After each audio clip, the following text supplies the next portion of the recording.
προς μια μεγάλη καταστροφή για την Ουκρανία φαίνεται ότι οδεύουμε, καθώς μετά τη χθεσινοβραδινή ενημέρωση του Ρώσου Προέδρου Βλαντιμίρ Πούτιν από τον Υπουργό Άμυνας Σεργέη Σοϊγκού για την ολοκληρωτική κατάληψη της πόλης Αυντίβκα και την ανακοίνωση που εξεδόθη λίγο αργότερα, της οποίας πλάνα παρακολουθούμε στην οθόνη μας, και η οποία ανέφερε ότι απελευθερώθηκαν περίπου 32 τετραγωνικά χιλιόμετρα και πως μόνο τις τελευταίες 24 ώρες οι ουκρανικές απώλειες ανήλθαν στους 1.500 άνδρες, πριν από λίγη ώρα υπήρξαν και νέες ανεπιβεβαίωτες πληροφορίες από ρωσικά μέσα ενημέρωσης ότι ο αριθμός αυξήθηκε στους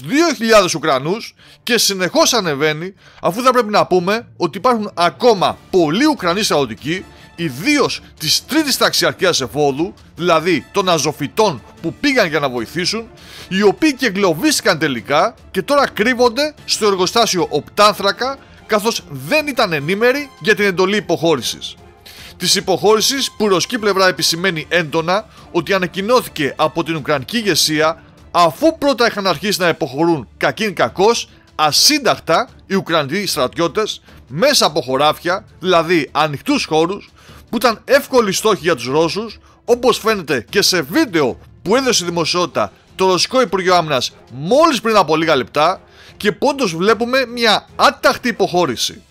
Μιλάμε δηλαδή για μια ουκρανική τραγωδία, για μια αργοπορημένη απόφαση της Ουκρανικής διοίκησης να δοθεί εντολή υποχώρησης, που και πάλι, όπως στο Μπαχμούτ, την χρεώνεται ο νέος αρχηγός των Ουκρανικών Ενόπλων Δυνάμεων, ο Ολεξάνδρ Σίρσκι.